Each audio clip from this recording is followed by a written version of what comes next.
Red flag. If flag. they're not going to make the effort to meet up now, like that's probably not going to change. They're likely just seeking validation in a pen pal. Cut them off. Okay. Yes.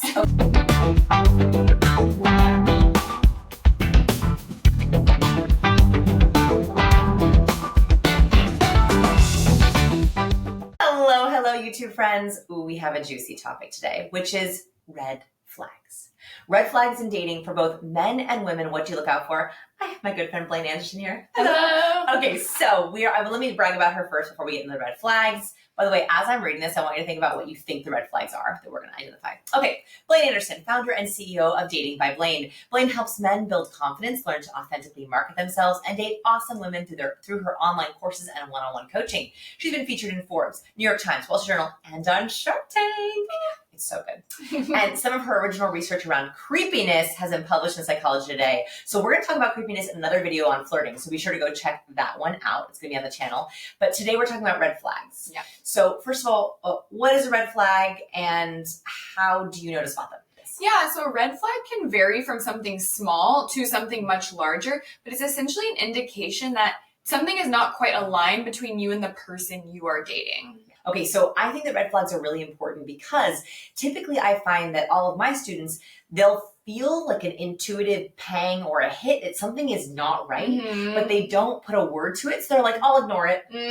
So the reason that I want to do this video is because I want you to listen to those pangs and be like, oh, that's what Blaine talked about. It's hot or cold or whatever. So as we describe these, we're putting words to intuitive gut hits that you might be getting to be like, I'm not going to ignore this. I'm either going to do more research or I'm going to say no. So what are some red flags that we should be looking out for both men and women? Yeah, so someone who is hot and cold, so they come on really strong and then you don't hear from them for a few days or a few weeks. Yeah. And then they come back and they might be love bombing you over the top with gifts or gestures, and it just feels out of proportion to where you are at the relationship. So agree. Hot or cold, that is going to create a sense of scarcity for you, right? So it feels so good when it's abundant. But if they withdraw or they're gone, you begin to question yourself. You overthink everything you do. Like, I'm a social overthinker. So like even hot or cold friends I got trouble with where I'm like, like what did I do?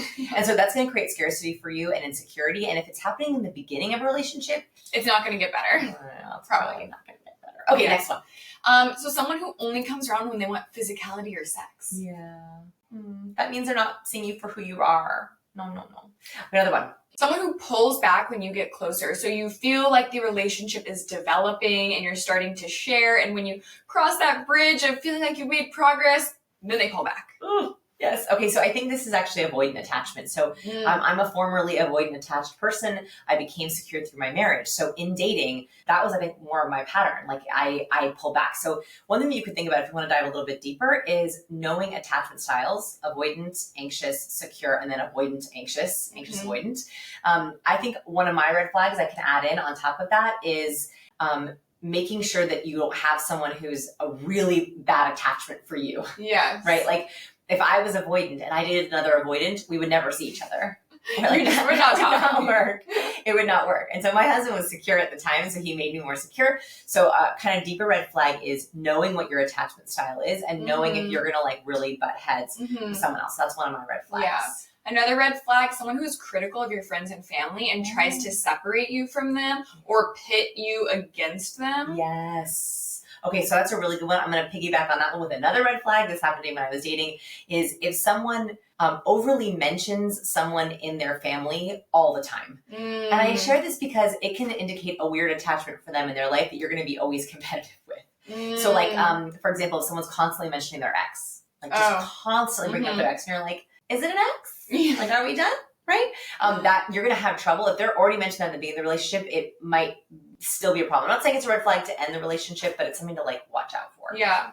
Another one, someone who doesn't contribute to the relationship. So every relationship is going to have its own dynamic in terms of who pays for things, who cooks or who cleans, who does things. But you need to find a balance that works for you. If you feel like you're the only one giving and the other person is taking, that's a red flag. Okay, I'm going to add one too, which is conversational hogging. So I think that these are big red flags for me because I love conversation like that. Is like my soul is happy. So there are two red flags I have in conversation. even with friends. One is a conversational hog. This is someone who talks and talks and talks and never asks you a question. Hate that. Right? Like, if they're not interested in the very beginning to find out anything about you, I don't think that interest is going to build. I've never, ever, ever, in all the people I've met, found that a conversational hog stops being a hog after a while. Like, they don't get out of that. If they're not interested in you in the beginning, they're never going to be interested in you. So one is a conversational hog. The other is the opposite, which is like conversational drought. This is, you're asking questions and they give you one-word answers. Or they answer very briefly and then also don't ask you back. And there's like these very awkward silences. If you're carrying the heavy burden of a conversation in the first few dates or first few times interacting, they're probably not going to magically pick it back up. Now, the only caveat to that is introverts can sometimes be so anxious or fearful that they're afraid to open up. So I would give this like 3 or 4 interactions before naming out a red flag. I would agree. On conversation, that's a big one. Yeah. Sort of taking it back to the beginning of a relationship, because I actually do see this a lot, is unwillingness to meet up. So a woman who is like texting back, always saying, oh yes, but I can't, or man, but I can't this week, basically pushing off actually meeting in person, but continuing to breadcrumb.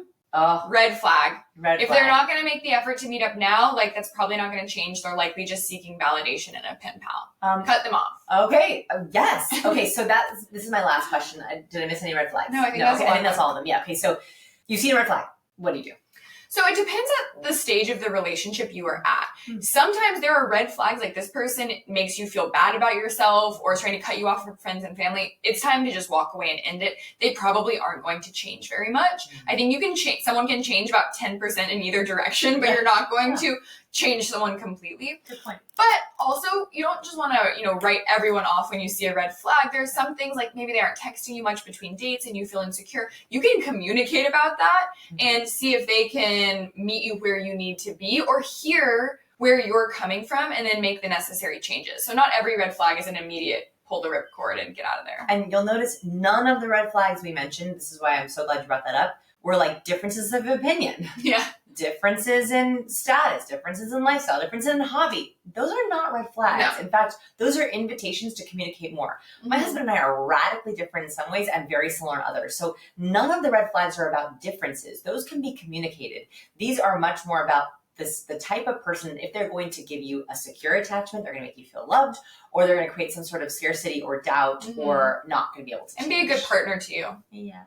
Okay, I hope these red flags helped. I'm very curious what your red flags are below, so be sure to add them below the video. You also must go follow Blaine.